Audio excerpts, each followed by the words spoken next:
Hello, fellow snows, hoes, ugly blokes, and millennial jokes, and welcome to the Bastards of Gaming podcast, episode number 8. I'm your host with the most, Xizor, joined by my co-host, the maple syrup to my French toast, the unbeatable boss of Sekiro, SynthR.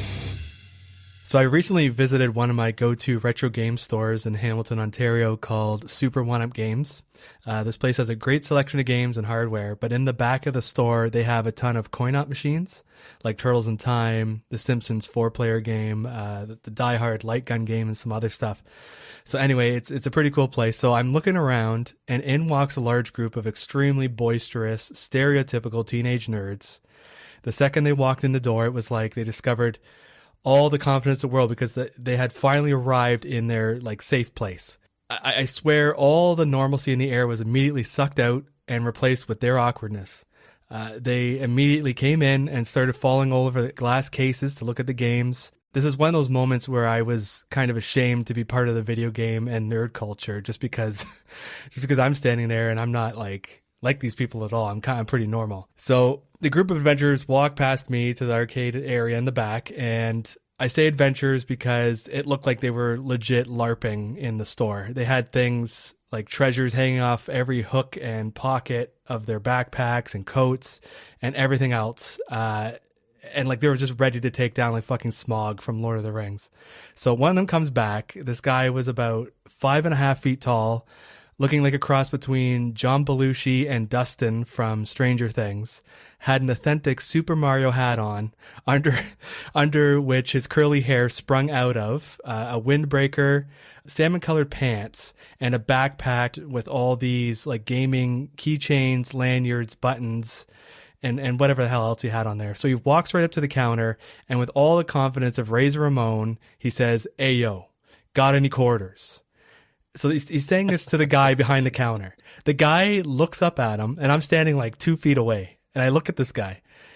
And it took everything that I had to not like burst out laughing at the absurdity of what just happened. So I just like picked my phone up and I just started looking at my phone. You didn't pick your phone up and start recording? That would have been what I No, would have done. it's too late. I think it was too late. So the guy gives Belushi some fucking quarters, and he returns to his friends. We're at the top of his lungs, like way in the back. So like there's like ground floor noise of all the arcades and other people talking and stuff. And over top of it all, I just hear him say, "I got $3 worth. That should be enough." And then all of them fucking cheered. Like they just completed a fucking quest. And so what game did they start playing? Fucking Cruisin' USA. Of all the games there.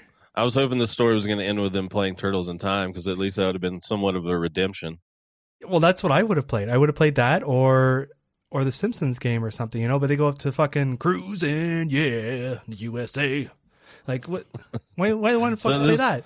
I have a lot of retro stores. Well, not a lot. I have a few retro stores here where I live too, but none of them have an arcade thing. Now, I've gone to some arcades. I've been hunting down a Turtles in Time or any Ninja Turtles arcade game for a while now, and I can't find one anywhere near here. I went to a concert last year up in Charlotte, and they have this barcade up there that supposedly had the Turtles arcade game, Turtles in Time, and I went up there and it was broke, so I haven't gotten a chance to play that in so long. It sucks. Oh, well, if you ever come up to Canada here, I'll take you to go play Turtles in Time.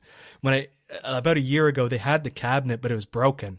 And I asked them, like, are you guys going to repair it? Like, you're going to fix this thing? Because that's going to be like a moneymaker, even though you're only going to get like quarters and stuff like that. But still, that's an attraction.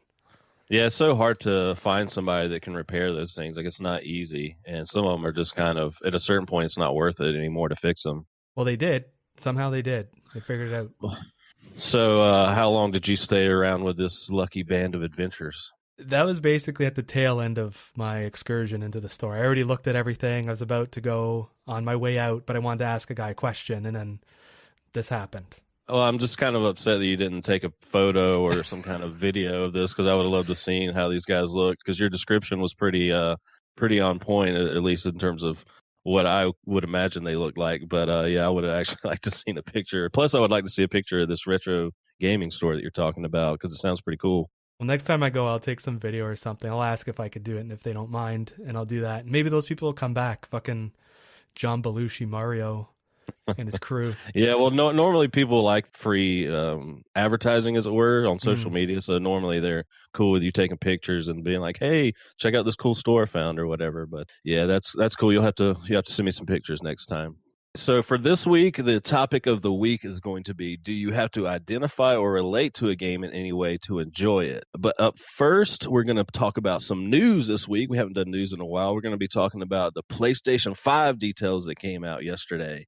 And then after our topic of the week, we're going to do what the fuck we're playing this week, which is going to be the Division 2, Sekiro, Darksiders 3, Insurgency, Sandstorm, Operencia, The Stolen Sun.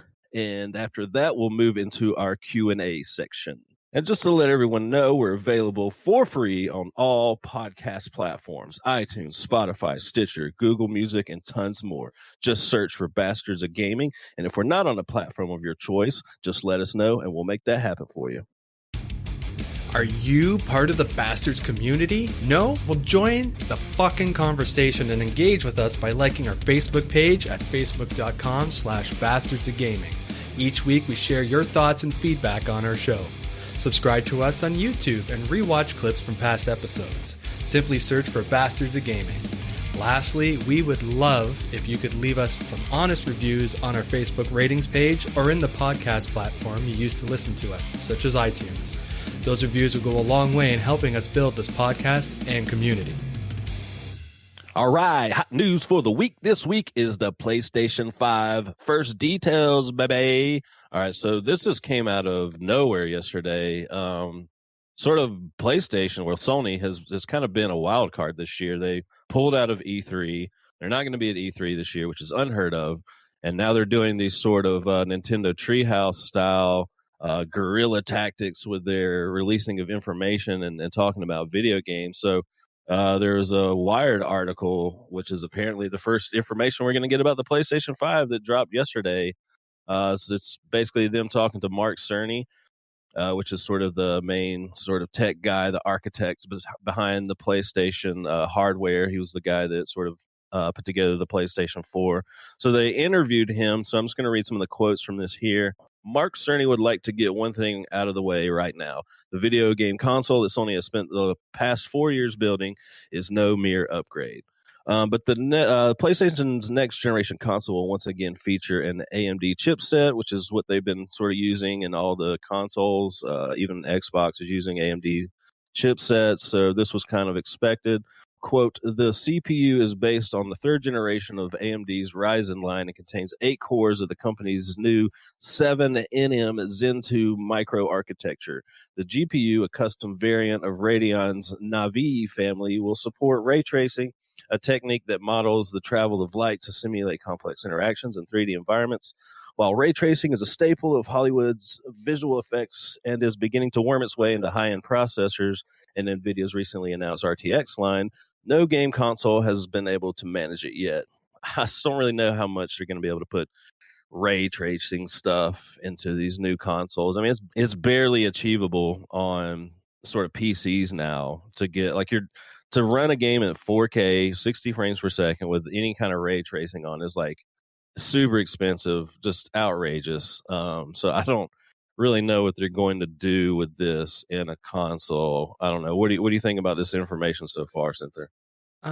Well, you should know by now that I don't really care too much about like graphics and all that stuff. So it's cool, but that's not the main draw for me. So all the stuff you just mentioned to me, it's like, that's nice. Yeah. Well, I kind of hate that as we keep getting these more powerful consoles, it's just like, well, all we're really doing with this power is just laying on more graphical effects. And it's like, can we just sort of plateau at a certain point and just make these games like run super fast, super well, 60 frames per second, and quit trying to add in all these sort of high-end processing effects and all this weird stuff that, sure, it's pretty and it looks great, but it doesn't really change the game ultimately. Well, that's how I feel about it. Like, I don't feel ready for the next gen, even if it's like 2 years away. I feel like that's too soon. I don't think we've really delved deep enough into the systems we have now to utilize the power that's already there. Like we're just like people bang out games and it's kind of the same shit over and over again. And like you said, the next generation so far sounds like it's just going to be, things are going to look nicer. And there's things that are coming along with it, like better sound design and stuff like that, or more presence, as it's called, where there's going to be like more atmospheric sounds and more details in the sound and stuff. And that sounds exciting, but why couldn't they have done that now? You know what I mean? Like Yeah, they didn't even try to do any of that now, but they're using that as a selling point for PlayStation 5. yeah, and plus, this is the first generation where we had a mid-generation, sort of graphical leap with the new, Mm. the PlayStation 4 and the Xbox One X. So it almost feels like we got, Yeah. a new console in a way. So yeah, it seems a little soon. I mean, I'm always ready for the next hardware, the fastest, the best. That's just how I am. But I do get I do get the idea that maybe we're heading into this a little fast, and everyone's just sitting here kind of being like, well, I mean, what do we really need these for? Like, we got 4K right now, and just like I'm hoping really in the next like 4 years they're not going to announce some like 8K bullshit, because it's really unnecessary. But yeah, I don't know. I mean, I'm looking forward to these. I'm excited. This time of the console generation, when it's things are kind of wrapping up, and you're gearing up for the next generation. It's always exciting. But yeah, I'm with you on that. And that, like, I really don't know, because even from last generation to this generation, I mean, there wasn't anything too drastically different overall. No, not mechanically. Like things look great. Like I still Yeah, I play mean, retro games. If the game is good, then I'm gonna play it. To me, the graphics yeah. don't matter. So the next part here says the AMD chipset also includes a custom unit for 3D audio that Cerny thinks will redefine what sound can do in a video game. Quote, as a gamer, he says, it's been a little bit of a frustration that audio did not change too much between PlayStation 3 and PlayStation 4. With the next console, the dream is to show how drastically different the audio experiences can be when we apply significant amounts of hardware horsepower to it. This I don't really understand either. I don't know how much you can do to audio, and they've already sort of made some strides in this way. So I don't really understand what he's saying here, because even this generation, PlayStation, Sony has messed around with like what's called 3D audio, where you're getting sounds that sound like they're above you and below you. I haven't messed around with the tech myself. There's like a specific headset, Sony branded PlayStation headset, that you need to take advantage of this. So they've already been doing this. And then on the Microsoft front, you have the Dolby Atmos stuff, which I also have not had the chance to mess around with it, which sort of makes it sound like again, it's like 3D audio in a way, where sounds sound like they're above you and below you, and it's just like supposed to envelop you in sound, as opposed to like sort of your traditional surround sound, where it's just sound coming from all around you on one plane. Have you had any experience with any of this stuff? I'm guessing not. No, not really. Like the problem with this stuff is, it sounds cool, and they use words like we think this is going to be great. We want to be innovative. We want to do this and do that. This is a dream. And it's like, it's just another one of those things where we're going to bring it out, and we're going to have like the first 2 launch games have it, and then no one's going to utilize it because it's either too much work, or it doesn't really matter, or nobody owns the equipment to really utilize it, because now everyone's going to have different speakers. They're going to have like 7.1 sound, or they're going to have a headset and all this other shit. So it's just, I don't know. To me, as an audio guy, it sounds cool, but at the same time, I just feel like it's going to flop and go nowhere. Yeah, well, also, stuff like that usually pertains to like the first party titles anyway. So unless Microsoft and Sony are going to have some sort of similar, idea or thing, like I said right now, like Sony has a 3D audio and Microsoft has a Dolby Atmos. Unless there's things where like third party titles are going to take full advantage of it, then yeah, it's just going to be relegated to your first party titles. So I don't know. We'll have to see. I'm an audio guy too, but I just don't really. I don't feel like upgrading. If I have to upgrade, like I need the special headset or this special sound bar, which is what's kept me from, experiencing the 3D audio and the Dolby Atmos now, because I got a sound bar I like. I don't want to have to upgrade to a Dolby Atmos sound bar or a headset or all this other stuff. So I don't know if they make it easy and it's worthwhile, maybe, but I don't know. It could be just for VR. You know what I mean? And that's something I don't do because I get motion sick, right? So maybe the VR stuff will be good for that. I don't know. Well, I do VR. So that was the next part here I was going to read off. It says, quote, specifically, I asked if there will be a next-gen PSVR to go along with this console. Quote, I won't go into details of our VR strategy today, he says, beyond saying that VR is very important to us and that the current PSVR headset is compatible with the new console, which would be interesting. I think they just need to have some other kind of solution other than the PlayStation wand things, whatever they're called. I forget what they're called. The little wands they're not great. It's not a great controller compared to the stuff like you have with the Oculus and stuff like that. But it's cool. They're really pushing the PSVR, and it's really doing well for them. I think it's like 1 in 20 attachment rate with the PlayStation VR, which doesn't sound great, but when you consider that they're vastly approaching 100 million PS4 console sales, well, that's not too bad. But so I'm looking forward to that. I'm glad they're going to sort of maybe carry the PSVR from the PlayStation 4 over to PS5. What we assume is going to be called the PlayStation 5. They didn't actually say that. So the next part here, quote, loading times have been an issue with games. So the PS5 will have an SSD, which is a solid state drive that will drastically improve load times for everything. Quote, to demonstrate Cerny fires up a PS4 Pro playing Spider-Man on the TV, Spidey stands in a small plaza. Cerny presses a button on the controller, initiating a fast travel interstitial screen. When Spidey reappears in a totally different spot in Manhattan, 15 seconds have elapsed. Then Cerny does the same thing on a next-gen dev kit connected to a different TV. What took 15 seconds now takes less than 0.8 seconds. At the moment, Sony won't cop to exact details about the SSD, who makes it, whether it utilizes the new PCIe 4.0 standard, but Cerny claims that it has raw bandwidth higher than any SSD available right now for PCs. So this is one of the more exciting things about this. People have been speculating whether the new consoles are going to have SSDs, because that's kind of what everyone wants. PC gamers have been enjoying SSDs in their computers for roughly a decade now, I believe. It's like I just read, it's something that speeds up your load times, which is always a problem in video games. Maybe always will be. I think the problem with this though is that like every time you give game developers more horsepower, they don't really utilize it to make games run faster and better. They just use it to once again push more graphics and stuff. So, and all the time we've been playing video games, I mean, sure, certain games and certain generations have better load times than others. It's definitely gotten better, especially if you play on PC. But for the most part, like load times just seem like they're always going to be a thing. So it's like cool, like what he showed there, like made a PlayStation 4 game run faster. Well, you would expect that, but like our PlayStation 5 games going to take like full advantage of this like faster loading? I mean, I'm sure. I mean, with an SSD,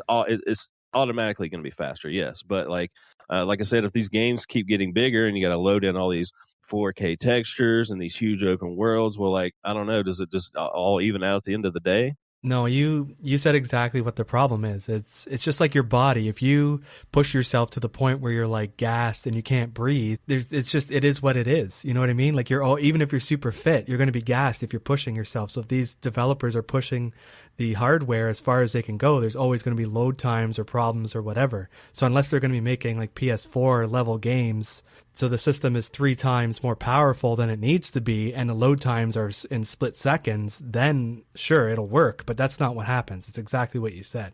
So we'll have to see on that. And the last part here, quote, but a few more things will come out during the course of the conversation. For example, the next-gen console will still accept physical media. It won't be a download-only machine. Because it's based in part on the PS4's architecture, it will also be backwards compatible with games for that console. As in many other generational transitions, this will be a gentle one, with numerous new games being released for both PS4 and next-gen consoles. This is kind of interesting because I think we all assume that moving forward here, all these platforms are going to want you to stay invested in them, and that means being every console, I would imagine, moving forward, being backwards compatible with the previous one. Now that all these sort of consoles are based on, sort of PC architecture, x86 architecture, it's a way for them to always be able to carry your libraries forward, because I think that's what everyone wants. If you're going to invest in these machines in a company like Sony or Microsoft or whatever, you're going to want to take all the stuff you bought on the previous generation and play it. Microsoft's been doing a lot in this regard this generation, making original Xbox games playable on their platform, Xbox 360 games, and then presumably you'll be able to take all that forward with you to whatever the next Xbox is. Sony's had a little bit of trouble with this, especially because of their PS4 or their PS3 architecture and the cell processor and all that. They haven't quite been able to make all those games backwards compatible, but this seems like something that's going to happen from here on forward. What do you think about it?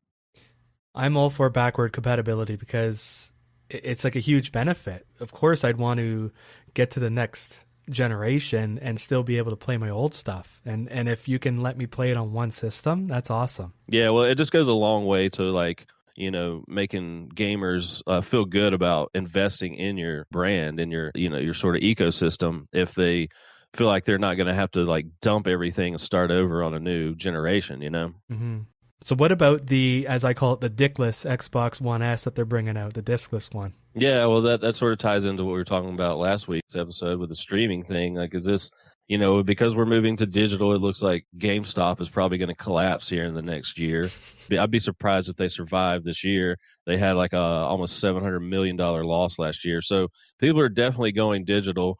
But it's cool that they said that there will still be, physical media on this. And like I said, if you're doing backwards compatible, I guess he's saying that you would be able to put your PS4 disc into this PS5 and play them. I think most of us thought that this generation would be sort of the last of physical media, but we're still not quite there yet.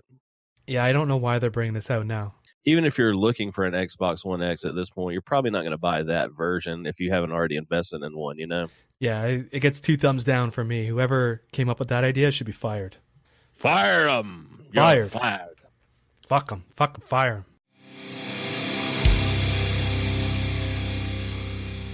Topic of the week this week is, do you have to identify or relate to a game or the characters to truly enjoy it? I was really thinking about it a lot, and the answer for me is pretty much no. How about you? Oh, yeah. Yeah, it's definitely a hard no for me.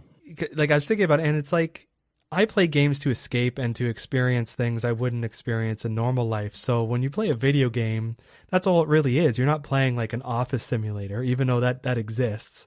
But you're playing games in the shoes of people who aren't real, of characters that are made up, in worlds that are fictitious, all these things. So how do you relate to those things? I don't live in that world. I'm not that person. So it's just like reading a book.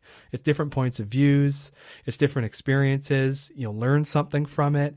So do you have to relate? No. But I know some people really hop on this and say, I want games to represent me. And not too long ago, you showed me an article and you actually read stuff to me so sweetly as I was going to sleep that night from this article that was basically ripping on Resident Evil because this person wanted to do things, but the game didn't let them do stuff because that's not what they wanted. And it made me laugh. It made me cry.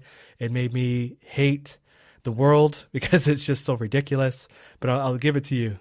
Yeah. So I made a video a couple months back, like right after Resident Evil 2 remake came out, and it was based on this article on Waypoint, which I hate. The article is called "I Wish Resident Evil 2 Let Me Be a More Compassionate Hero." Now, I'm not going to go too far into this article because, like I said, I already made a video on it a couple months ago and talked about it in depth. But basically, the premise of it is that this person really wished in this remake of a game from 20 years ago they would have completely rechanged what you're doing in the game and how you would play it and the structure and everything, all based around the premise of being a more compassionate survivor that would help people. And this is something that someone wants in a fantasy game about killing zombies, which is a bit ridiculous to me. So the author of this article is basically an EMT worker. So that's what she kind of does for a living, is, helps people. But to sort of expect that from a Resident Evil game about killing zombies and surviving and putting these little trinkets and things in the slots to open doors and solving puzzles and balance in the game as far as your like I said, like ammo and healing things and trying to survive, but no, she wants this game to be about helping people get to the police station, and instead of using your healing aid, your spray on yourself, you would use it on other people, and it's just one of these like weird, very specific ways that someone wanted this zombie game to play like. Everyone just go look it up. Just Google Waypoint Resident Evil 2 and it'll come up. It's like the first thing, and just read through it. And I want you to see what this woman expects this Resident Evil remake to be, and it's absolutely absurd. I hated the new Zelda game on the Switch because it didn't let me be a journalist, just like I am in real life, where I could go around and interview all the citizens. Yeah, and so we're having sort of a identity crisis with video games now, where people are just wanting representation in video games, which I don't have a problem with that at all. And I don't, it's not a big deal to have different races and genders and people with different sexualities in games. So sure, I'm all about it. But I don't know. It's like people are getting too needy with this kind of thing and pushing this, real annoying agenda just about like diversity and representation all the time at the expense of what I think is a lot of times sort of artistic creativity. And now it's like you have all these sort of game companies that feel like they have to kowtow to these games journalists and these, loud voices out here saying like, why are there more women in games and all this other stuff? And I just don't care who I'm playing in a video game. Like, representation and what character I'm playing and being able to identify with them and their motivations. Like I just don't care about that stuff. Like, I don't care if I'm playing a black guy or some fucking Asian girl in a game. Like, I don't care. It usually doesn't change the fundamental mechanics or the way you're playing. You're just an avatar. I mean, it doesn't really matter. I mean, certain games have customization and characterization, and it's more story driven. And so maybe a person's gender or race or whatever plays more into it. Like the example I always think of is Mafia 3, where you play as like a sort of mixed race guy back in the 60s. And there's a lot of racial stuff in that game, so it makes sense within the context of that game. But for the most part, I just don't care about that stuff. I don't know. What do you think about it? It's hard to talk about that stuff because we're both white guys, so we have quote unquote white privilege, and we never lived a life where we weren't represented in a game. So it's hard to really say. I'm obviously going to say like I don't care if who I'm playing as. Like I like playing as whatever I'm given because it's a story and there's a clear narrative here, and that person that's the hero or whoever you're playing as, they are carrying the story through. So you're just going on their journey, and I'm fine with that. Like I don't need to play Overwatch and have like a bearded Frenchman as one of the characters to play. I don't give a shit. I don't need to be represented. I don't even know how you represent me. I don't, you know what I mean? Like, I love electronic music. Okay, I guess I should play as Lucio, who's like a DJ. Oh, but he's Brazilian. I'm not Brazilian, so I'm culturally appropriating or whatever. Like, it just gets into murky water where people start complaining and bitching about stuff. I don't care. I don't get it. I respect people that have this issue. I respect their issue. It's totally fine. It's just, I don't know. It is a huge topic right now. And I don't know if it's a legit topic or if people are just whining to whine about something like they normally do. Yeah. Yeah, and like I said, I mean, video games to me are just complete escapism. Like, I just want to go to a completely different place. Just like I love alien worlds. I love exploring open world games. I just want to explore a different place and time. I want to go back to ancient history. I want to just places I've never been, places I've never seen, do things I could never do in real life. The crazier, the better to me. And so, video games are just kind of a weird, medium anyway. And so, yeah, I just don't look for representation at all. And like you said, I don't know how you would represent me. I'm just like a normal dude who plays video games and likes geek culture and comic book movies and, weird prog rock music and all that stuff. Yeah, like I just don't know, like, what is that character like? And getting on to the topic of like, sexual identity and stuff like that. When they came out with the whole, they had to tell you that one of the Apex Legends characters was gay like a month or two ago, and it's like, it has no relevance to anything happening in the game. Like, you're just playing this battle royale shooter and you're dropping in and you're running around and you're killing other squads, and there's no story, there's no backstory. So why does it matter like what a person's sexuality is? What does it matter what their race is? Like, I'm just not the type of person. Like I said, like you said, I'm a straight white male, so blah blah blah, all that kind of stuff. So what do I know and this and that? I just have to imagine if you took my brain and put it into a different race's body or whatever, I would still think the same. Like, I'm just not a person that's offended by stuff. I just don't care about race and gender and sexuality. Like, I just don't care about that stuff. So I understand that people want that, and I don't have a problem with it. I'm not trying to tell people they shouldn't have representation in video games. I'm just looking at it from the standpoint of, what does it mean? What does it add to the game? Like, what does it mean to just be able to play a female or male in a game? Like, does it really ultimately matter? Because the example I always come back to is If you take Lara Croft out of Tomb Raider and put her into Uncharted, what changes? If you take Nathan Drake out of Uncharted and put him into Tomb Raider, what happens? Nothing changes. You're still doing the same stuff. You're still running around, climbing on things, shooting bad guys, solving puzzles. It doesn't matter what the gender of the character you're playing as. It's just an avatar. It's just a vessel for you to move through these environments and do stuff. So I just don't get why it really matters, because Lara Croft's gender does not come up in Tomb Raider. And, she's one of my favorite characters. The Tomb Raider series is one of my favorite of all time. I love that. I love Uncharted 2. They're both great. But like I said, you could interchange the characters and a lot of the stuff, and it doesn't ultimately matter. Well, one thing I'll say is when I play games by BioWare where you get to pick the gender, or like some other games where you pick the gender, I always pick a male. I know some guys pick female because they say, oh, I'd rather stare at a female's butt the whole time than a guy's. But it's like, I'm a guy. I want to be represented as a guy in it. So there's that. And then there's the morality stuff. I always play like kind of like anti-hero type of person. Like, I'm a good person. I do good things. But I do believe, like, if you ran across somebody and just ending them right then and there would solve the problem, I would probably end them. That sounds horrible, but like, I'm a generally good person that wants justice. So when I'm given the opportunity to make choices in the game like that, I'll pick a male character and I'll do like chaotic good type of person. I don't do evil. But beyond that, like, if you don't give me the option, it doesn't really matter to me. So there's actually, now I'm thinking about it, there's actually one example recently where I was playing the game.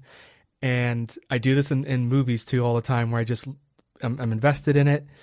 And then the character does something and I'm like, why did you do that? That just seems out of character. That doesn't seem like you would actually do that. And I'm not thinking like I wouldn't do that. I'm thinking like, I don't think that character actually would have done that. And the game I'm talking about is Red Dead 2 and with Arthur. There were so many times in the game where I was like, what are you doing? Like, how are you so dumb? How are you so stupid? Like, every time he dealt with Dutch, every time something happened, he just took it. And it's like, you're in this age or time where you could just shoot anybody and probably get away with it. So why are you putting up with people's shit? Like, you're living out in camps, out in the wilderness, and stuff's happening. Like, it's still like dog eat dog at this point. And you're like trying to be this like good, amazing person. And you could have just shot Micah whenever you wanted to. And like, he didn't. So like, there was times in that game where I was like, are you fucking kidding me? Like, just shoot Dutch in the face already, please. Dutch is an idiot. And I've been listening to him for fucking 20 hours now about his goddamn plan and all this shit. Just fucking shoot him, please. Yeah. Well, this sort of this topic could diverge into that, which is another topic I want to do some other time. So I don't want to get too far into that territory about like choice in games and how that sort of, even though it kind of plays into this representation topic and identifying with the characters. I mean, definitely when you're given more choices in a game, you have more ownership over the character. Versus something like I said, like a Tomb Raider or something where you're just kind of going through. You're not making dialogue choices. You're just going from point A to point B, and there's already a story laid out being told to you. You have no agency over it. So that's kind of a different thing. But yeah, I just feel like a lot of times, like, I understand that. Yeah, sure, if you want to create a character, and like, yeah, if you're a woman, you're probably going to make a woman character, and there's nothing wrong with that.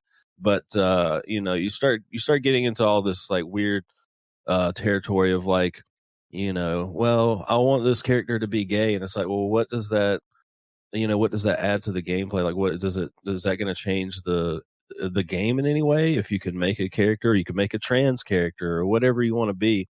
And so, but also demanding this stuff of game creators is sort of asking, because the sort of cop out answer. I don't know if it was always a cop out answer. For many years was, and when people would inquire, why isn't there like a female playable character in the game? It's like, well, you have to make all these separate character models, because the female form is different from the male form.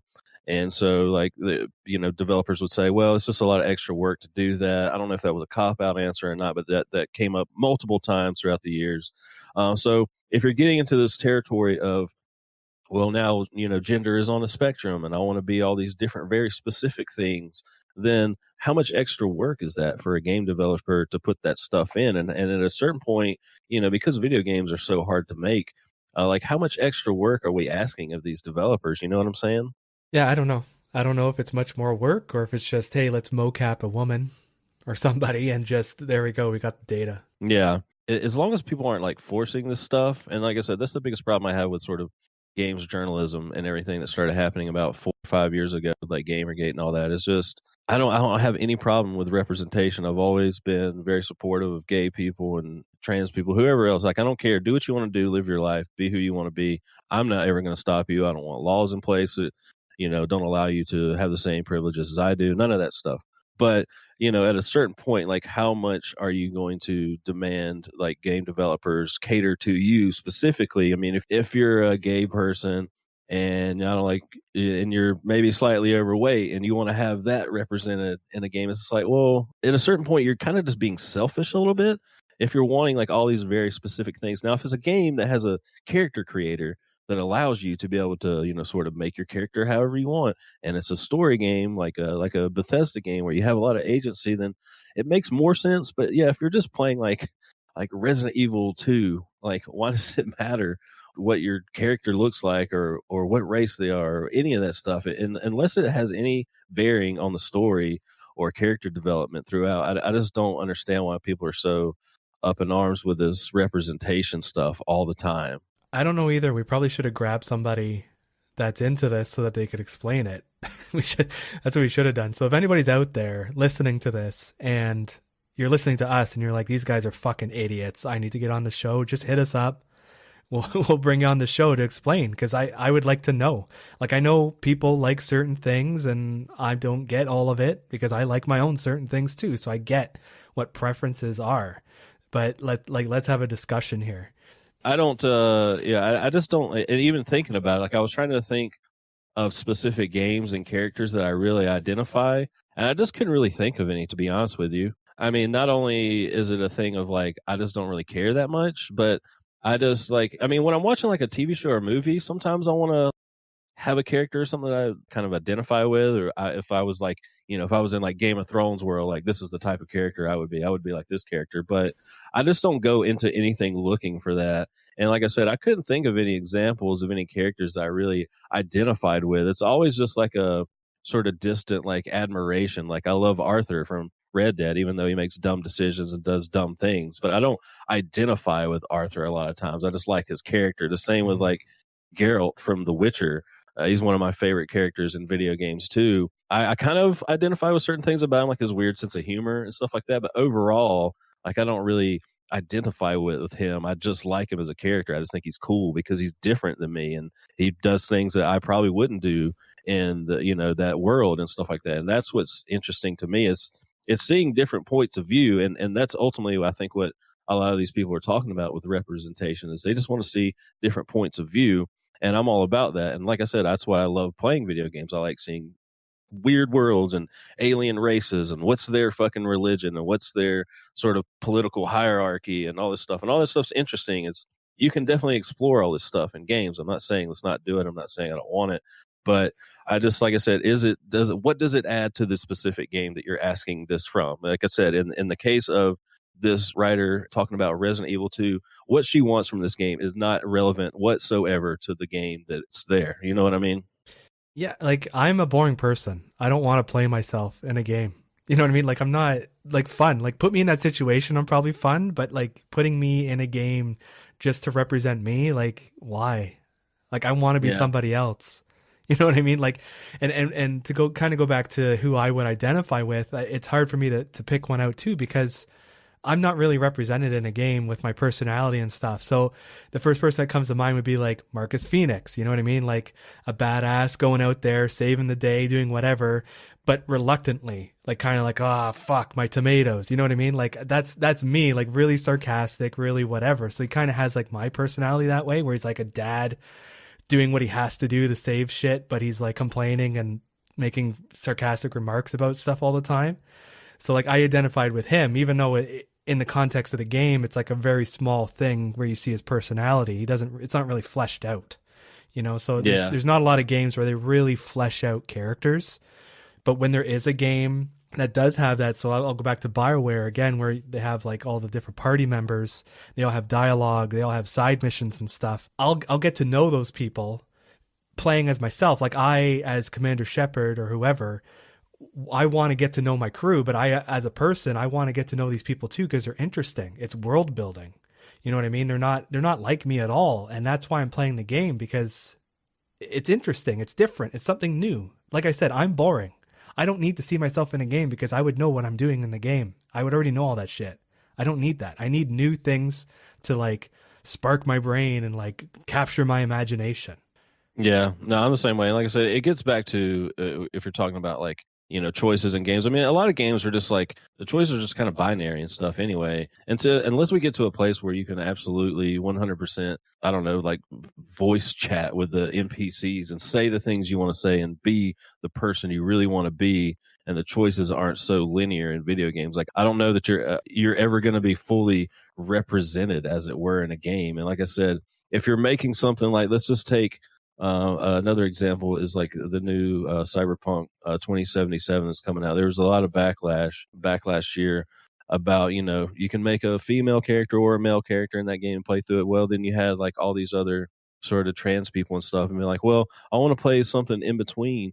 And it's just like, so then you would have to go through and create more dialogue options, different situations, all based on like someone that would want to play in that way. So basically you're asking the developers to create entire storylines, entire dialogue options, entire custom character creator to be completely different, add in all these elements because you want to be represented in a game. And it's like, at a certain point, where's that just not logical anymore? You know what I mean? Like, it's just like how much more extra time and money has to be thrown at a game like that. That's a big, huge open world RPG that's going to be presumably over 100 hours of play, and you're asking them to add in all this extra stuff here and there that just caters to you. And it's just like, I just, again, sitting here as a straight white male, and, I don't have any problem with representation in anything, but logically I've been like, how much extra work is this?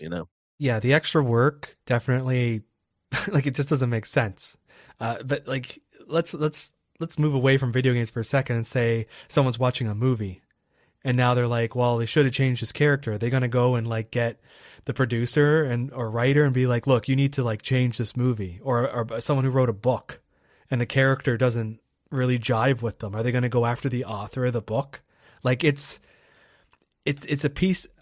All these mediums are art, and whoever creates it is creating art, and this is their vision. This is what they want to do. This is where they want the story to go. This is how they see their character. This is theirs. So if this person is creating something that they want to show you, and this character represents that story, who are you as the consumer to turn around and be like, nah, that's not the character you should have. Change your artwork. Like it's just, It's so fucking selfish to be like that. I'm not saying everyone's like that. I'm saying there's like a small group of people that are really loud because they're the squeaky wheels, but it's just like, reality check. Life isn't about you. It's about doing whatever it is you want to do and just enjoying your time here. Not like, I didn't enjoy this fucking video game because I didn't get to save someone who had their neck ripped out by a zombie because I couldn't spray them. Like, it's just like, what? Yeah, it's weird. And, we even saw just a tiny little sprinkling of backlash of the recently announced Jedi Fallen Order, because the main protagonist in that is just like a normal white dude. And there's some people like, oh, I wish I wasn't playing as a white dude in this Star Wars game where you could conceivably play as all these different alien races and all this stuff. And it's just like, I mean, why do you care that much? Is the game going to be fun? Is the story going to be interesting? Is it engaging? Is it cool? That's all that matters to me at the end of the day. Like, I just don't. I mean, I would love to play as a fucking hot Twi'lek female for sure, because I have a thing for them, and I would love to stare at that little booty going through the whole game. But I just don't care. I just don't like. I don't care what the character is. Is it a good story? Is it fun? That's all I care about at the end of the day. And like you said. If you're asking people to sort of change their artistic vision around your political beliefs or your worldview or your race or whatever it is, like, this is kind of selfish of you to do. It's like, I know you want to make money off your art and you want people to consume it and enjoy it and to have as many people enjoy it as possible. I get that. I get trying to make it general enough or specific enough that it's going to be enjoyed. I get it. Because I've written music forever, but when I wrote music, I didn't really write it for anyone in mind. I wrote what I wanted to write, what I wanted to do. And music isn't comparable to video games. But I don't know, it just blows me away that people would want people to change stuff. Like, to patch things in. Like there's been so many things, like Ubisoft has been doing tons of stuff lately where they've had to patch in stuff for like Assassin's Creed Odyssey, and recently where there was a slur that they took out. Like how'd that even get in there in the first place? I don't know. But they've had to like patch things either because it was the right thing to do, like The Division, or because the romance in Assassin's Creed Odyssey didn't let people pick the romance that they wanted. And it's like, Yeah, like, that oh was my a lord. interest. That was an interesting case because, like, yeah, the game lets you play as a woman and sleep with other women, or sleep with males and females, and you can kind of do whatever you want. The game lets you, sort of be whatever sexuality or fuck whoever you want. But yeah, there came to a point where the story, there needed to be a child born. So if you're playing as a female, that means you need to hook up with a dude. If you're playing with a dude, it means you need to hook up with a female to make a child. That's just how it works. And so yeah, they ran into a tough spot there where people that wanted to play as gay characters, they were forced to go through this whole storyline.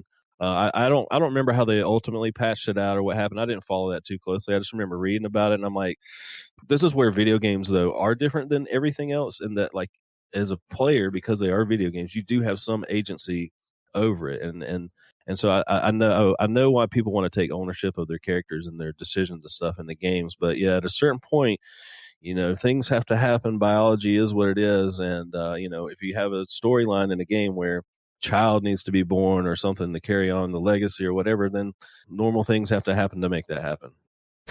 It's just, I don't know. When I saw that, I laughed. I was like, I feel sorry for anyone who's offended or upset about this, because this is just life, and it's the story. This is the story. If this didn't happen in the story, all the other games in the franchise wouldn't exist. Yeah, exactly. I just come to everything like entertainment. I'm here because I want you to tell me a story. Show me your creative vision. I just don't ever come to anything being like, I want to take like ownership over this. Like when I listen to a band, like, play your songs for me. Show me your voice. Show me that. I just want to listen to everyone else and take in everyone else's experience and artistic, creative works and stories and all that. And so I just I don't ever come to anything being like, how does this relate to me? I don't want my personal politics in video game. And even things like just, I mean, I'm not religious, but I don't care to have a character. Like, I don't need a character that has my worldview or my religious beliefs or whatever it is. Like, I don't understand that. I just don't understand that. I mean, sure, you don't want it to be represented poorly. Like, you don't want a game that like necessarily shits on something without having something meaningful to say in the process. But it's almost become a religion at this point, this representation and everything. And it's, like I said, I don't have a problem with it. It's just that it's becoming a bit too much, as far as like, we're now forcing people to do this stuff. We're forcing them. We're not asking, we're forcing them. That's the difference. I would love to like speak to some developers or just content creator people that are being forced to change what they created. I just want to hear their point of view, because like for me as a writer, when I do stuff at work, I write things a specific way. This is my vision of it. This is how I lay it out.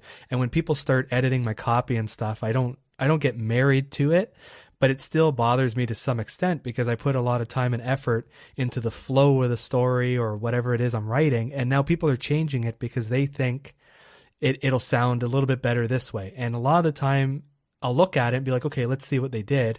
And it's like, there's a million ways to say something. So it's like potato. Did you just touch it because you could? Did you touch it because you wanted to be part of it?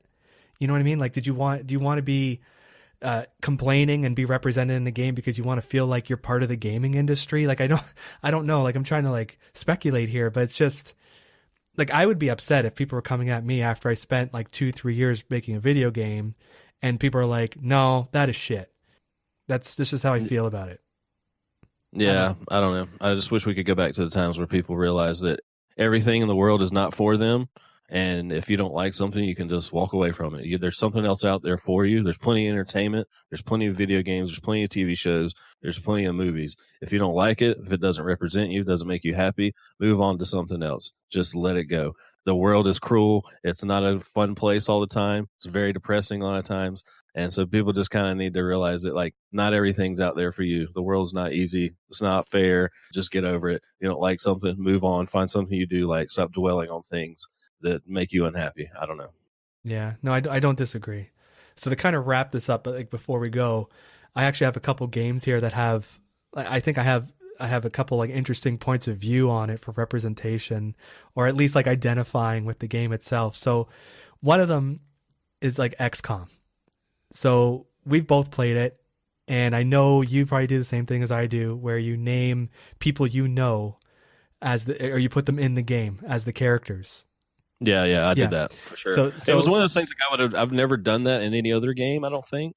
And I never would have thought to do that. It's just like when that game was about to come out, everyone was talking about that as like a fun way to play. So I just did it. But yeah, I know what you're saying. but you became more emotionally connected to the game now. You cared more about those characters who didn't look like they wouldn't look like anybody. Basically, they all look like Duke Nukem. But you just make them. They have like your friend's name on it. You don't want them to die, and when they die, you actually feel kind of bad. Not just because you built them up and spent time and money and XP on them or whatever. It's just you kind of gave them that personality when they don't really have it in the game. So you took a game that is sort of like a sandbox, but you made it more personalized. You actually could identify with it more, because you're like, if I was in this alien invasion scenario and my friends were in this game, we're going to go out there, we're all going to try and stay alive and try and keep each other alive and stuff. And then when someone goes down, it's awful because I know this person in real life. So I thought that was kind of like an interesting kind of pseudo way of tying XCOM into this kind of topic that we're talking about. Yeah, no, I mean that's an interesting pool. I wouldn't have thought to think to bring that up, but I'd still come down at the end of the day though. As much as like what you said is very valid, and yeah, that's how I played the game. And yeah, you are emotionally invested into a character once you like put one of your friends' names or your wife's name or whoever on it. At the end of the day, I'm all about efficiency, and if someone's got to go down, they got to go down. And if I've had a character that I've built up for a while and I've had them in the game, like I'm probably going to try to keep them alive just because they're more of an asset to my team than someone that I'm really emotionally invested in. So I think I would be a good battlefield commander because I could make the hard choices at the end of the day. One thing I do like to do in some games too, this is kind of like a side note, is if there's like a horse that you can name or sometimes like a vehicle, I always name it my wife. So I'm like riding my wife around basically in like in these games. And sometimes she'll see it. She'll be like, who, Ashley's in this game? Because like, let's say like you're playing Zelda and you can name the horse. The name comes up and stuff like in the stable and whatever, and she'll see it. And she'll be like, what? Like, what's that all about? Well, that makes me think of another example too, which is like in like JRPGs, like Final Fantasy and stuff, where you can change the name of your character at the beginning if you want. And some people do like funny names where like when it comes up in the text dialogue, it's like just has really stupid sentences and stuff like that, like Butthead or something like that. They'll name their character that, but I always just keep the default, just like Cloud in Final Fantasy VII or whatever. So that's like another way that you could have like a little bit of identity in the characters, I guess. I used to change the names when I was younger, but as I got older, I just left it because, like we've been talking about, like I want to experience the story that I'm being presented with. So I don't really want to change people's names and stuff. Plus, with like RPGs, when you go read like strategy guides back in the 90s, it'd be like, oh, Cloud did this, Cloud did that, Cloud whatever. But I was so young that I didn't know his name was Cloud because I immediately changed his name. So like I didn't realize that. So there's that like weird thing that kind of happened there. Like another thing that I was thinking of too is I like seeing justice served. I'm a very just person. I like to see criminals get their just due. And so games like the Middle Earth games, like the Shadow of Mordor and Shadow of War games, I really like those. So I identified with the story, even though it's like fantastical and stuff. And all like the Batman Arkham games, like I'm a huge Batman fan for like the justice reason. Like I identify with that. So those two aren't like proper video games in the sense that they're based off of like movies and books and other materials. So it's kind of weird to say like, okay, I identify with these characters, but those characters exist outside of a video game. But like, yeah, but you're identifying with their sort of morality almost in a way, like their ability to like what their motivations are is what you're identifying with more so than like what they look like or who they are. And I enjoy those stories more because I like there's a struggle. Like the hero gets beaten down and has to overcome something, and that's just like life. And then eventually it pays off somehow. It doesn't pay off in like a nice present with the bow on top. It'll pay off with like something happens, and sometimes it's horrible, just like in life where like you can't predict what's going on. And other times sometimes it does wrap up nicely. But like I love those types of games where there is a lot of morality in it, and I can identify with those characters and the themes and the storyline.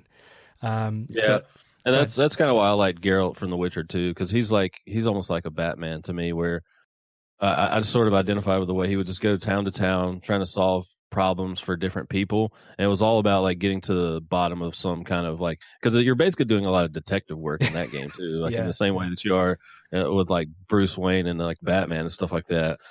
He always just like was business first though. He's like, yeah, I'll help your village out here, but you're gonna pay me. You know what I mean? Always just like this very, very strict, like mercenary. So yeah, like sort of moral code with all that stuff. He's like, yeah, I'll help anybody in this game, and I liked how he, had this like really dry sense of humor a lot of times. He was kind of a cynical old bastard, but yeah, I can see what you're saying there. I mean, like I said, I think that's really what I identify most with in video game characters is their sort of motivations and their general temperament more than specific details or their race or gender or anything like that. Mm-hmm.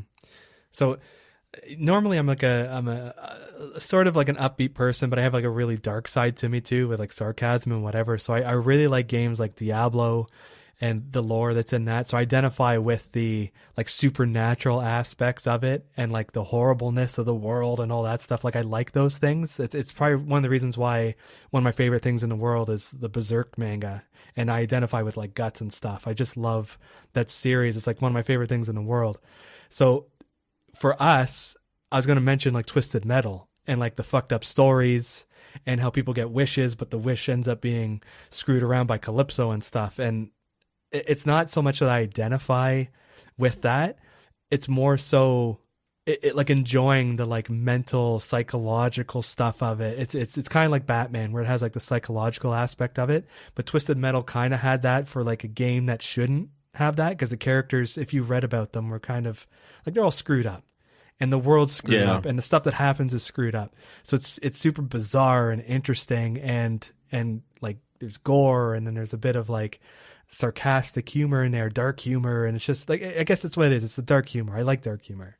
Yeah, so that brings up an interesting thing that I hadn't thought of as far as identifying with stuff. And me and you are kind of the same way. Like our personalities are a lot alike in certain ways, and that's why we've been friends for a long time. But yeah, I like dark stuff. I like, it's kind of cliche, like the DC movies and stuff like that, how they're all dark and gritty. But I just like that. Like I just identify that. There's just something about it. Like you said, like Twisted Metal Black was very dark, and yeah, I like The Witcher because it's like a dark fantasy. It's not your typical like lighthearted Lord of the Rings. So yeah, I identify with more like grim, dark sort of stuff like that in games. Like that's just kind of a theme or an aesthetic or a general mood that I'm just kind of drawn to. Like things that aren't just like happy-go-lucky and stuff like that. Like I don't watch Disney movies and Pixar movies and stuff like that. It's too upbeat for me. It's too happy. I want something that's a little bit more grounded and depressing or something. I don't know. That's just like something I identify with. So yeah, maybe I just gravitate toward general entertainment that's like in kind of in that way. You know what I mean? Well, it's more realistic. You could say you're being a bit like sadistic in the sense that like you want to like wallow in depression and awfulness, but like life is kind of like that, you know what I mean? Like that's where there's a lot of emotion. It's not really vapid. Like you get struggling, you get when things are bad, it's awful, and you have to fight and you have to overcome. And then when there's stories that are very realistic like that, you can just relate to it. And when you were talking about like DC, like there's The Watchmen, and The Watchmen is very, to me, it has like the supernatural stuff, obviously, because Dr. Manhattan, all this other stuff, but it's realistic. It's gritty. It feels real. It feels like this is what people would probably be like. They have problems. There's shit going down. It's awful. Sometimes it's great. Yeah. There's relationship problems. It's not like I'm a superhero. I'll just punch this, blow a hole in the wall, and then tie this guy up, and the cops will take care of him. It's real problems. Well, that's why, a lot of people say this is not original thought or opinion, but that's why people don't like Superman. He's like very black and white, straightforward. He's like the ultimate hero. He has all the strengths and none of the weaknesses other than kryptonite. And so he's just kind of a boring character. And my favorite thing, the thing I identify with the most in characters is like deeply flawed characters. Like I love the anti-hero stuff. And that kind of became almost tropey in like TV shows and stuff now, like after The Sopranos with like Tony Soprano, which is one of my favorite characters of all time. Deeply flawed. You could almost say he's like a piece of shit in a lot of ways, but I identify with him more than a lot of people. Like I understand, like I'm not a perfect person. I've done a lot of bad things and I'm not proud of everything I've ever done in life, but I can identify with a character that's that way. You know what I mean? Like someone is deeply flawed and makes mistakes and fucks shit up. Is kind of an asshole. You know, he says mean things and like makes jokes all the time. And I don't know. I just kind of identify with that. So I guess to wrap it all up, I don't need to be represented. You don't need to be represented. Some people need to be represented. Does it matter? Probably not.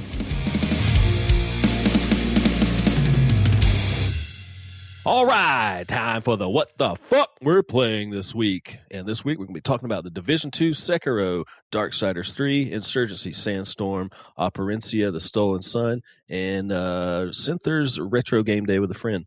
Now, to start off here, we're going to talk about the Division 2. We're going to give a little Division 2 update. Still been playing the absolute fuck out of this. Still loving it. I still think this has one of the best progression systems of any fucking game I've played. This game just keeps turning out more and more things for you to do once you get to the end game and sort of unlock the specializations, and you get these 3 separate specializations you can go into that basically have their own skill trees.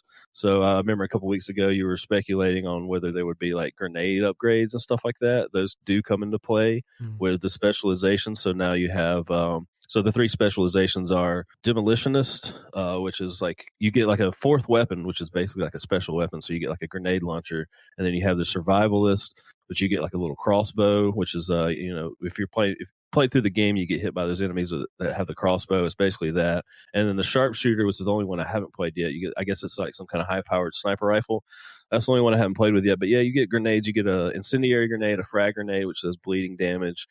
And I think it's a flashbang with the sharpshooter one, I believe. But yeah, it's like a whole new thing that opens up at the end. Like you switch over from just leveling up to gear score now, where it's all about increasing your gear score.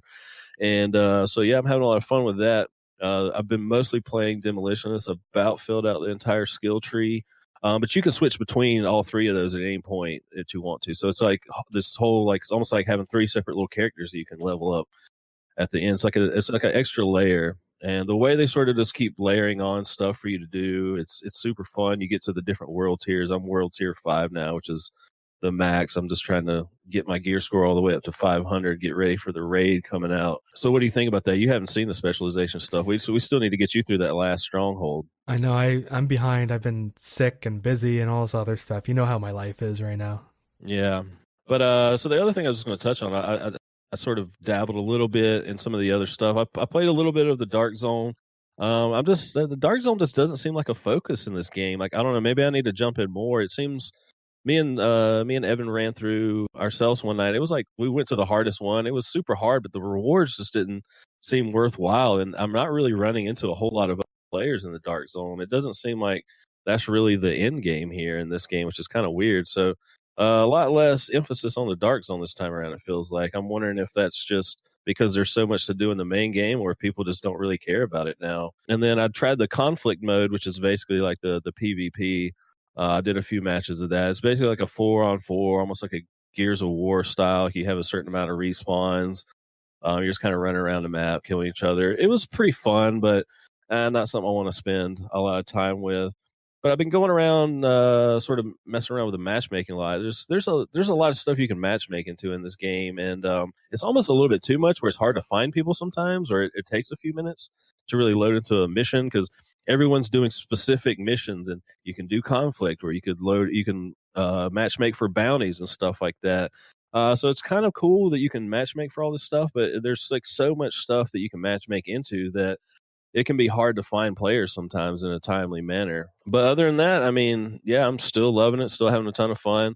Kind of sucks because like all my friends are sort of in the different world tiers right now, and once you get to the different world tiers, like you are only going to find gear that's in that specific world tier. So it sucks. Like I'm helping everyone get up to 5 now, and like I'm not getting any loot from playing in anyone else's game because everyone has to be world tier 5 to the game to drop loot that would be relevant to me. So that's the only thing that kind of sucks is like I got to bring everyone else up with me now so we can all, because it's not how it worked in the base game where everyone has their own individual loot and you're always finding things that's going to help you boost. So that's the only, it was like that when the game first launched and they patched it out because people were just boosting their friends up real quick, which is the other thing I was going to tell you. As far as like I was saying, you know, I think we can boost you up by just dropping you some gear the other day. We can definitely drop you gear and you can boost your, you know, gear score up, but you're still going to be capped until you go through the missions and do the strongholds over again in the different world tiers before you can really reach max. But so that kind of sucks. But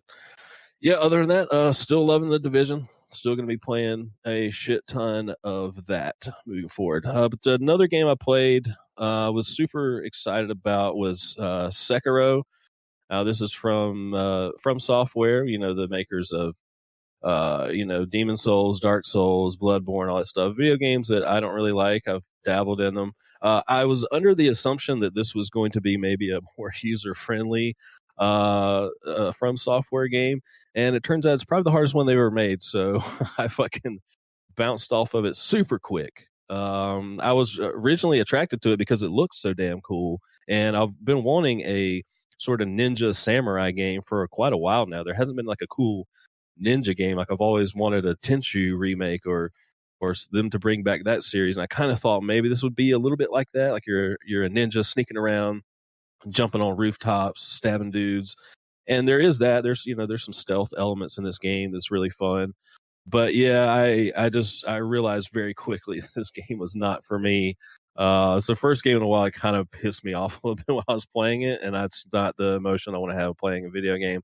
I know I could stick with it and get good at it and learn how to play. It just plays completely different than sort of the Dark Souls and Bloodborne and stuff like that. It's kind of the same framework in a lot of ways as far as how it works, but this one just plays much more differently. It's not about stamina; it's more about like breaking people's posture, and so you just kind of wail on people. But it's more about like blocking, very specific, very specific timing and stuff like that, and still dodging and stuff. But yeah, it's just I'm just not good at these type of games. Like I'm so bad at them. I was just beating my head against the wall with this game, like trying to learn. It just does the things that I really hate about these type of games, where like you have to get to the like the bonfires and the Dark Souls games and stuff like that to save. But I hate games that don't fucking give me a save right at a boss. Like I hate when I have to like, okay, I got to a boss, I died.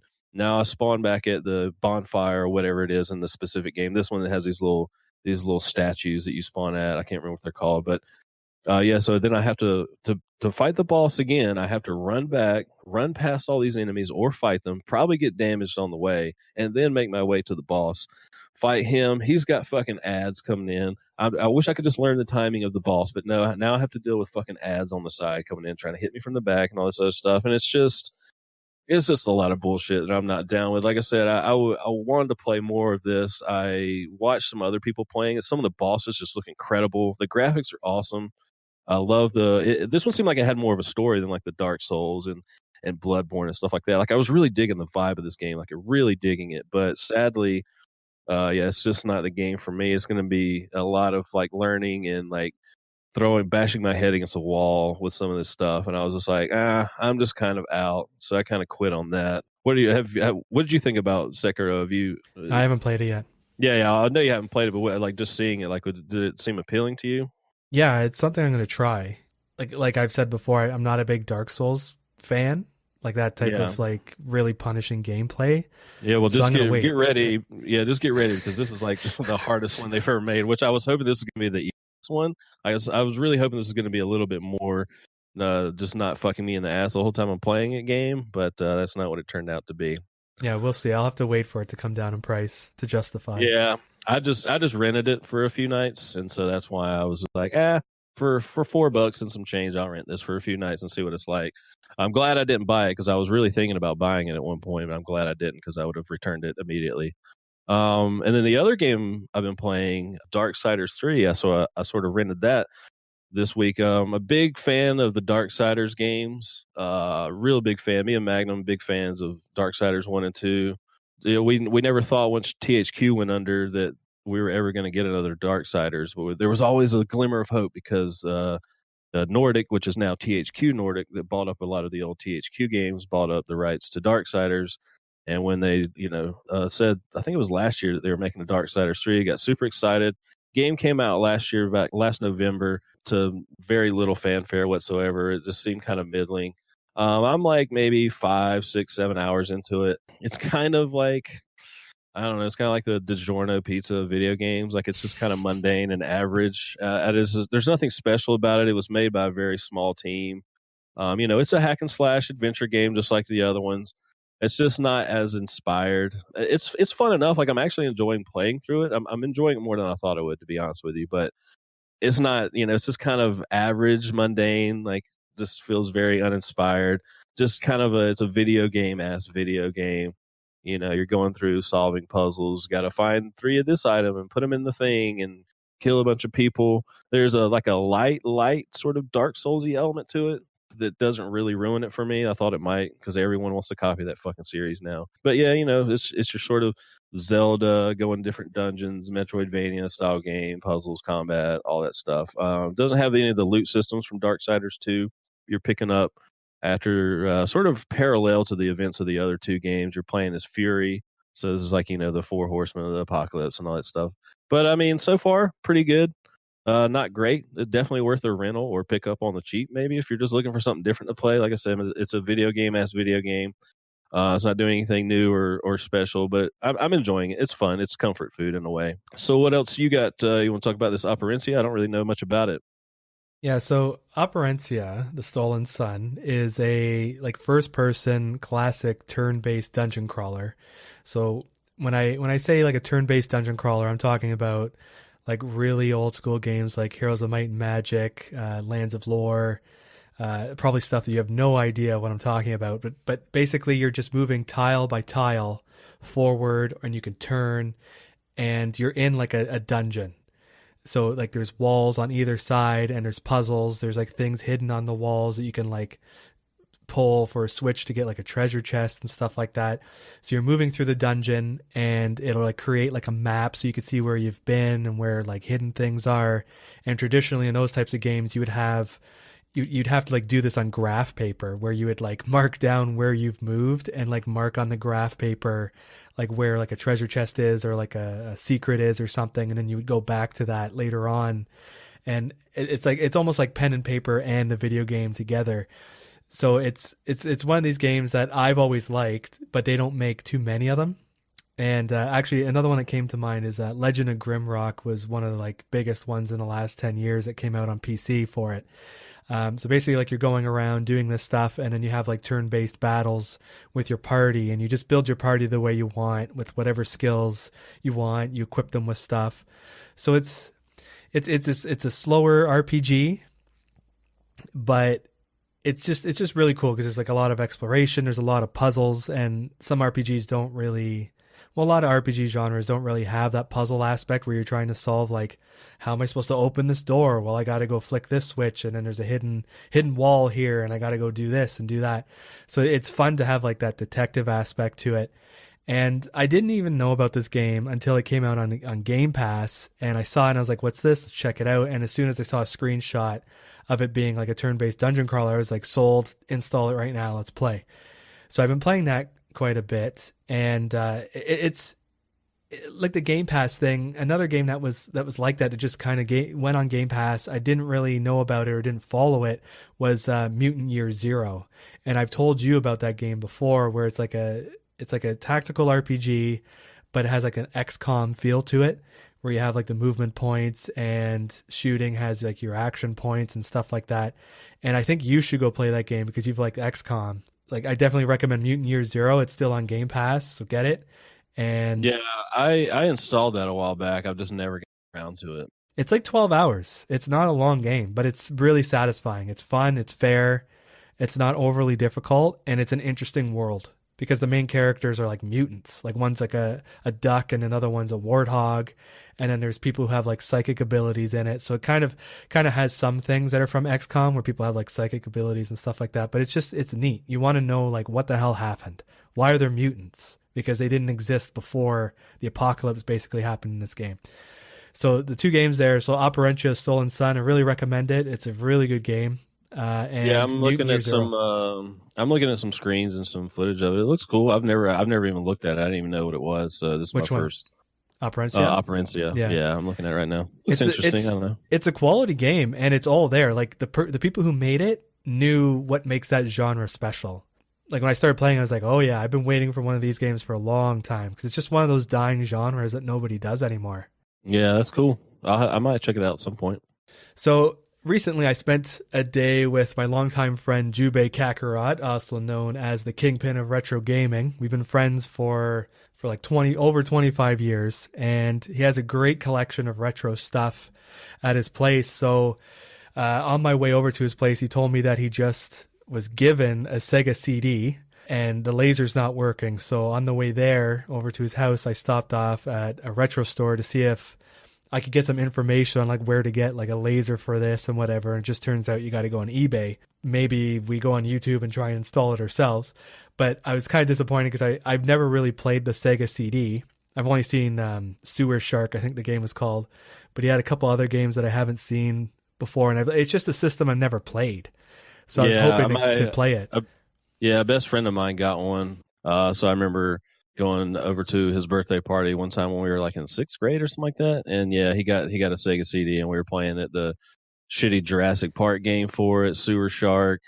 And I think there was a couple of those FMV type games, you know what I mean? Dragon stuff Slayer, like that. Maybe? Yeah, well, kind of like that. But I can't remember what the other one was on that. But yeah, I've played the Sega CD. It's a really stupid console with a bunch of stupid games on it, but it is fun. Like if I would definitely like to have one just to play those fucking awful games like the Jurassic Park game. I just remember me and him and a couple other people gathered around his Sega CD playing the Jurassic Park at his birthday party. It was just such a bad game.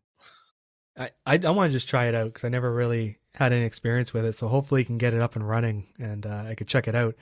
But he also has like a Power Glove, which I didn't get to see because apparently there aren't too many games for Power Glove. But he pulled out the Power Pad, and the Power Pad is that. Is it so rad? It's a Power Glove. It's so rad. I didn't try it on. It's probably been like used to like masturbate with. I don't know what he's done with it, but he also pulled. Anytime I think about the Power Glove, I think about the movie Wizard, which is one of my favorite movies. That's basically it. That movie was made probably just for that fucking thing and for Super Mario. The whole fucking movie was a Nintendo advertisement, basically. But I loved it back in the day. Loved that movie. Anyway, go ahead. I should watch it again. I haven't seen it in a long time. It probably does not hold up. I have a version, which is the Riff Tracks version, which is the Mystery Science Theater guys like making fun of it. It's pretty good. So he also has the Power Pad. We busted that out. I've never really played with the Power Pad before. And basically there's like a couple games for that. So we're playing like the track and field game, where you have to like run and you're basically just like pounding the shit out of it as fast as you can with your feet. And it gives you a good cardio workout. It's not going to like build the proper muscles to do like a marathon or whatever, but it kicks the shit out of you. Yeah, I never played with the Power Pad before. That's the only thing I haven't had any experience with. It's another gimmicky thing that they did back then, because the second game was basically an aerobics game. So you're watching this person on screen, or this like 8-bit woman on screen doing aerobics, and she's telling you where to put your feet and your hands. So you're basically doing like a twister type thing on the pad. And I wonder if people actually bought this thinking that they could do aerobics and lose weight and do cardio like back in the 80s with this thing. Like it does make you sweat a bit, but it's like Wii Fit. Like did the Wii Fit really help anybody? Yeah, well, and I briefly some years ago when I was like working out more, I actually had on the 360, I had the Kinect, and I did do a couple of the exercise games. And like now, like that's why my fucking lazy ass won't hardly ever use my VR, because that's a workout too. Like you can get a workout doing the VR stuff. So yeah, it's kind of always been a thing, I think, in games where like something that's a little bit more physical and that you can use to sort of work out and lose weight. Yeah, so that's cool. I didn't even know there was something that far back though. Yeah, I was surprised. Like I knew you could like get a workout on some of them, but I was surprised that there was a game that was designed for that. Like get like the lonely housewife to do some Nintendo aerobics 8-bit aerobics with Yeah. this thing. Well, I thought like Wii Fit was like the birthplace of that. I didn't know it went back to. Uh, Was it the original Nintendo they had yeah, this the on? NES, the NES. I'd So never heard that's of this. like early 80s. Yeah, So I've never heard of this. yeah, so that was cool. So we went through a bunch of other games. Some of our staples are like Marble Madness. We love playing that game because it's so like stupid, and like I don't think I've ever seen it beaten. So Jubei was trying to like get through it and beat it, and we're just like, fuck this, get to the next game. And one of our favorite games, going back to when we were kids, we used to play this at the arcade at one of the drive-ins. It was Snow Bros, and it's hard to describe this game, but basically it's a level-based game where like when you beat a level, you go to the next one above it, and you just keep going up, and it gets a little bit harder. But there's just like enemies on screen, and you're like snowmen, and you shoot out snowballs that like freeze them, and you have to like hit them like 4 or 5 times. They turn into like a big snowball, and then you push the snowball, and the snowball like flies around the level, and it hits people, or hits the enemies, and it kills them. You get points. You go to the next level. I don't know how many levels there are. I don't know why we love this game so much. I think it's just nostalgia for that. And we played that for a good 30 minutes. Then we like went to Sega, and we started playing the original Toe Jam and Earl for like 20 minutes, which like I remember playing it when I was a kid, and maybe like when I was a teenager I tried it again. But we're playing it. I was into it, and Jubei's like, fuck this. And he hit the reset button. I was like, come on. Like I was enjoying getting the spaceship parts. Like, what are you doing? He just had enough. He just had enough of that shit. Yeah, I barely remember that game. You know they recently released a new one. Yeah, I saw. It'll probably come out for something cheaper, and I'll probably pick that up just to try it out. But it's throwback to the 90s. Like everything about it is 90s. All the colors, all the lingo, the like rappy hip hopness of it. I don't know how you want to describe it, but it was just all like pure 90s, like Fresh Prince, neon colors and weird things. So yeah, we played a whole bunch of those types of games. One game that he didn't have the original game because he probably can't find it anywhere because I think it's a cabinet. But I always wanted to see the very first Street Fighter, and he had, I think it's like the 40th or 30th year anniversary Street Fighter Switch game or whatever. It has like a ton of Street Fighter games on it through the years, and it had the original Street Fighter, which was actually called Fighting Street, and just to see it, it's called Fighting Street. I don't know why. And I guess at one point they just changed it to Street Fighter. Street Fighter sounds way better, but I guess it's a household name, right? So hearing Fighting Street sounds like it's a ripoff at like the flea market. It sounds like a whole street that's fighting. It doesn't make any sense. Well, maybe you're walking up. Maybe it's like you're walking up the street. And it's like Paperboy, and shit's just trying to hit you. There's like tires going down the street, people driving. So anyway, I tried it out, and first of all, Ryu's hair was red. And he looked a little bit different in that game, but it's just interesting to see the humble beginnings of Street Fighter, and how basic it was. Like it had the moves, it was very stiff. I don't know. I only played it for like 5 minutes, and I was like, yeah, it's a fighting game, but it was just neat to see like where it started and how far it's come today with all like there's like super moves, and there's like bars and counters and all this stuff. Whereas back then it was like you had a couple special attacks, you jumped and kicked and blocked, and that was it. So have you ever seen it before? No, I don't know if I've seen this. Maybe I have, but yeah, it's just not ringing a bell for me though, honestly. Yeah, I didn't spend too much time to see like who was in it, like what characters and stuff, but I was like, this seems like the birthplace of Street Fighter or Fighting Street. So I think I've heard people talk about it, but I don't think I've ever actually looked at it myself. All right, so the last game I want to talk about this week is Insurgency Sandstorm. Now, this is from New World Interactive. This is a weird little PC game, like a little obscure sort of indie PC game that was been in early access for a little while until about a couple months ago. My friend turned me on to this. He actually bought me a copy of it. It usually goes for about $20 to $25. So Insurgency was originally based on like a Half-Life mod. They've released a couple other games. The first Insurgency back in 2014, and then Day of Infamy in 2017, which is more of like a World War II shooter. But yeah, so this one's Sandstorm is running on the Unreal 4 engine. At first glance, it kind of looks like a very generic modern military shooter like Battlefield or something like that. But it's a really fun game, and the reason why it's super fun to play is it has this really awesome, interesting co-op mode. So imagine, if you will, mashing together like Battlefield with like Left 4 Dead, and that's kind of what you get here. It's like you can have up to 8 players in co-op. You're basically just like going out and taking over these objectives.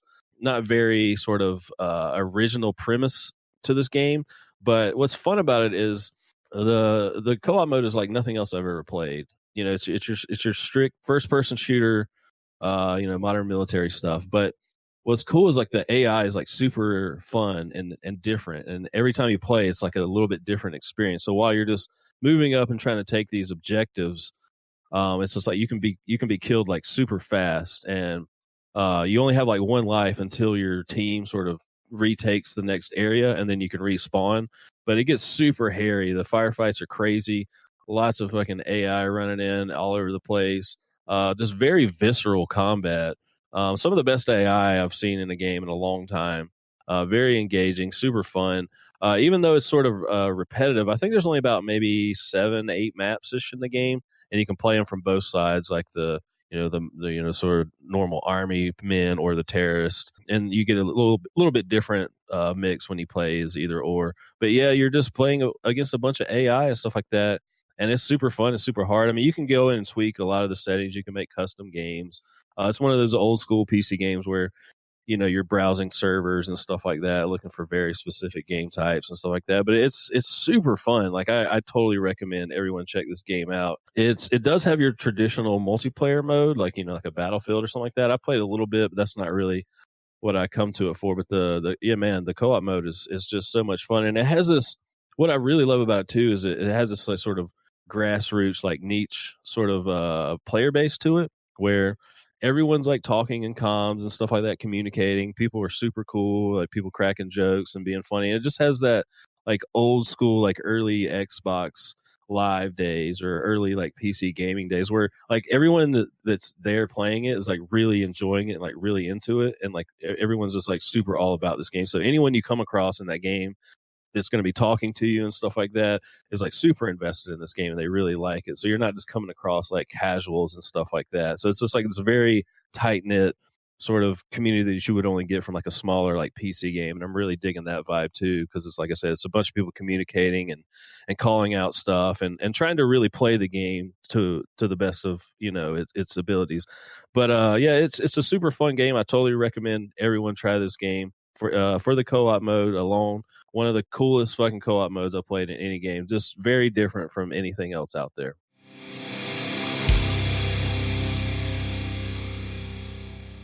Q&A. Oh, I just punched this thing. My arms are flailing. Anyway, if you have any questions you want to ask us, have an interesting topic that you want to pitch or want to be part of the show, just send us an email at bastardsgamingnetwork@gmail.com or message us on the Bastards of Gaming Facebook group. So the first question, Ludwig Van Helbent asks, what is the funniest thing you've ever seen in a video game? Well, there's 2 different ways you could read this, I guess, where it's like unintentional humor or like intentional humor, which, if we're talking about like unintentional, it's like basically everything we do in a fucking Rockstar game is a funny shit I've ever seen in a video game. All the fucking hijinks we got up to in Red Dead made me fucking laugh so hard that I'm literally over here fucking coughing and heaving. But as far as like something like intentionally funny, I haven't played the second one yet, The Fractured Butthole, but South Park: The Stick of Truth was one of the funniest games I've ever played. I don't know if you've ever played that. Yeah, Have you I played both it? of them. Yeah, they're both really good. Yep. But that's So South Park. You know what I mean? Like, yeah. Well, it's kind of I mean, yeah, South Park. It's funny, but there's not a whole lot of video games that really do humor, in my opinion. Like, there's certain ones, but there's not a lot of like comedy games. You know what I mean? I mean, there are examples, but it's kind of a more rare thing. Sunset especially Overdrive. With like, yeah. I mean, like I said, there's other examples. Yeah, the one I'm thinking of in South Park was when you're going through the underpants gnome part. You're chasing them through the walls, and you come out. You end up on your parents' bed, and they're having like sex doggy style. Every so often, your dad's balls just swing into the fight, and you have to dodge it. And I'm just like, this is the most absurd, funny thing I've ever seen in a fucking video game. This is ridiculous what's happening right now. I'm dodging my dad's balls in the game. It's stupid. The second one had a lot of like, not like that grotesque sort of thing, but it has a lot of like super funny things. Like, you go to a strip joint and you're fighting all the strippers, and stuff. Like there's just I've heard about that. I haven't played it yet, but I've heard about it. it is so worth playing, and it's completely different from, well, not completely, but it's built off of the first one, and it does a lot more with the battles and stuff. It's just a better game because it's a sequel. Yeah. So what's your example? What's your answer to this? So like I also saw this in two different ways. Mine was that I personally have seen, or I've seen like on YouTube or just clips or whatever. So the first thing that came to my mind for the funniest thing, and also like one of the most epic like things that have ever happened in any video game, and you'll agree because you were there, it was in Sea of Thieves when we had that like hour-long boat chase going on that island with all the skeletons and trying to break in to the back room that had all the fucking chests. Oh yeah. That's one of the fucking like greatest moments in gaming for me, was that fucking night we played that game. Yeah, it was just hilarious. So I'll try and retell it as best as I can. So basically, in Sea of Thieves, you're a pirate, and you and up to 4 friends can like man a ship. So someone's steering, someone's like doing all the sails, and someone's navigating and stuff like that. So you go to this one, I don't even know what they call it, but it's like an island filled with skeletons. It's like a base, like a fort. And if you kill all the skeletons that are there, and then kill like a boss skeleton, he drops a key that opens up a back room that has tons of chests. And you have to take the chests, put them on your boat, and sail your boat to one of the outposts to cash it in. So in this game, basically, it's a massive PvP game where people could just come along and steal your shit, sink your boat, jump on your ship, try and knife or sword you to death, whatever. There's just tons of stuff going on. So we basically clear out this island of skeletons, and another crew rolls up on the other side of the island. We see them, they run in, and we're like, oh shit, it's going down, it's going down.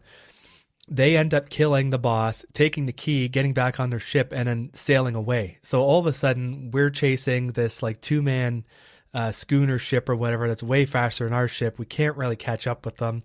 We're just chasing them. And we came up with the idea of me going back to the island and waiting at the like near the door where they had to open it, because they're going to come back for it.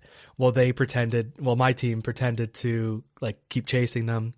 So eventually they did come back to the door, and my like asshole was clenched tight for this. I was like, holy shit, it's going down. So they opened the door. I kill one of them right away. The second guy's like, oh shit, his partner's down. He starts freaking out, doing whatever. I end up blasting him with a rifle or a blunderbuss or whatever. So he's down. Now I'm telling everyone on my boat, like, come here. They're fucking dead. We only have so much time before they respawn. So I steal like one of the chests. I don't remember if one of you guys tried to steal a chest or came and got one, but we get back to our ship and we're trying to sail away. We're like, we got what we could. Let's get out of here. So we start going, and you just see the other pirates that have respawned, and they're like swimming up to our ship as we're trying to weigh anchor. And one of them gets on, and the game itself, in terms of like first person shooters, is so clunky and shitty. And it's just people jumping around trying to shoot and trying to like swing their swords. So it's just all random combat. So this guy's on the boat. We're all flipping out. We're all screaming like, he's on the boat. He's on the boat. We're all just yelling and screaming, trying to kill this guy. Eventually, I think the guy just jumped, and he accidentally jumped overboard. And by then we were already like full steam ahead, flying away, and you just saw him go away. But that like hour of like chasing, waiting at the island, getting into that room after they came back, stealing their shit, and then like pissing ourselves laughing as we're like sailing away that we like fucked these guys over when they tried to fuck us over was like the best. It was the best. Yeah, I mean, there's no way in which you could tell the story to do it justice. But yeah, it was one of the funniest. That whole night, like even the first, when it was just me, you, and Magnum playing, and we had that random in our team, we kept throwing him in the brig, and like we didn't have him in our party, so we couldn't talk to him. So he was just like sending me messages like on Xbox Live, like, why am I in here? And we told him like he had to put a shirt on if he wanted to be on our ship. And we were just fucking with this guy for like an hour, and he was playing along with it, and it was super funny. But yeah, that whole night between that epic, back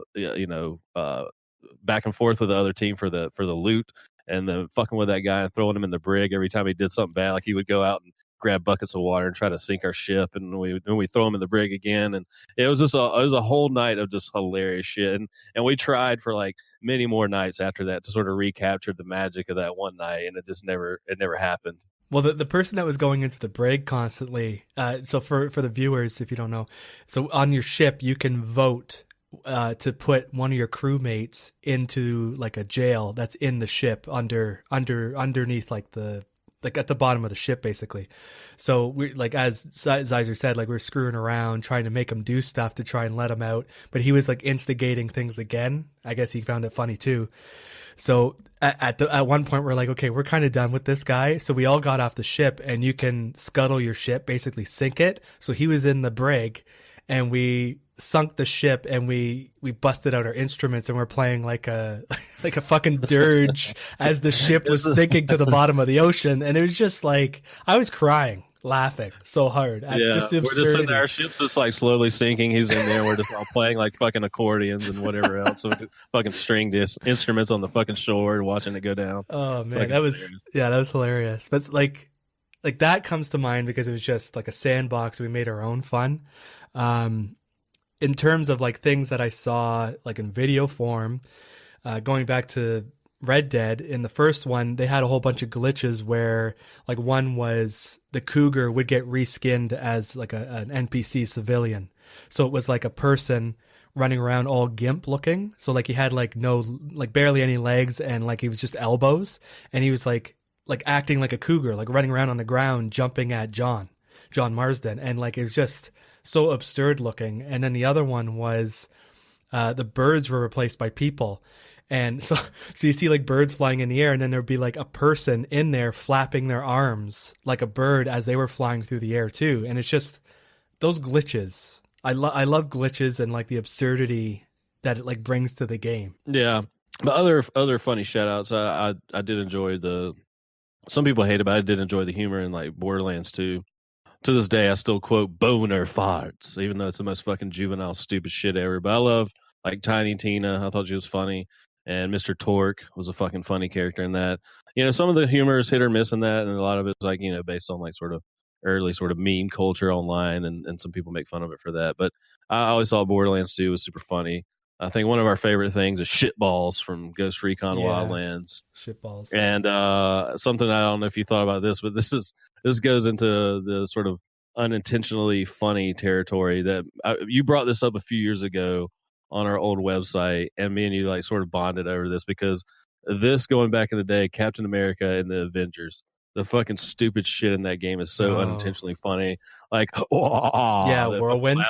Yeah. And then, well, they do it multiple times. Like, even there's another part later on where it's Red Skull, and he's doing that laugh too. I'm like, so everyone just laughs this way? I don't get it. There's only so much space on the cartridge for laughs. Yeah, but so the fucking dialogue in that, like the one part, it's like, you cannot escape.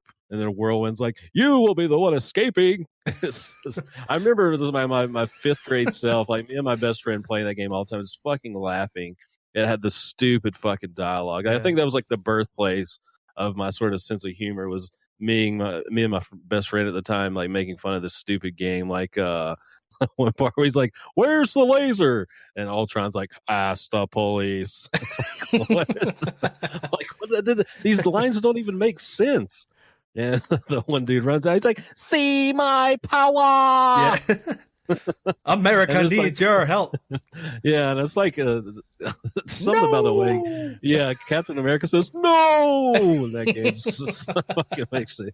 Like, I had to watch it last night when I was thinking about it. I watched my playthrough, and I'm like, this is so fucking dumb. This shit makes me laugh so hard because it's so stupid. Yeah, I actually forgot about that. That's funny. I'm sure there's like a billion examples that we're not thinking of right now. It's just, when I read this, nothing came to mind. But like, there's tons. There's the classic example of like, you know, Resident Evil 1 where Barry's like, a dining room. Or one of my favorites is always, anytime I ever meet someone in real life named Jason, I always quote fucking Heavy Rain, the fucking awful dialogue in that game. Where kids like, the guy's like running through the mall looking for his son. He's like, Jason. I don't know.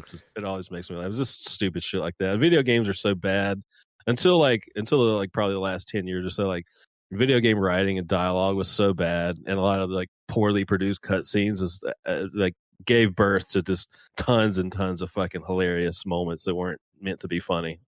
America still needs your help.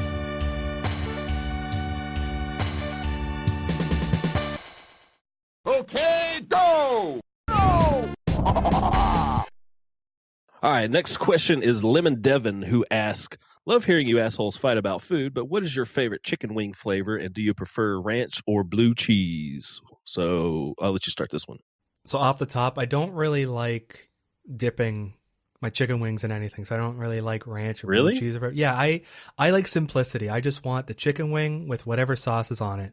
That's it. I mean, yeah, sometimes I'm that way. It depends. Like if I'm eating like a barbecue wing, then sure, I don't want to dip it. But if it's like a hot wing or something like that, yeah, it does depend on the flavor of the chicken wing whether I want to dip it. If it's like your typical buffalo wing, then I'm definitely dipping that shit in some fucking blue cheese. I love blue cheese over ranch. Not a ranch hater.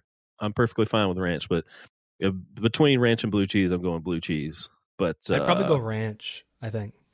Yeah, most people would. Yeah. So what's your favorite flavor chicken wing?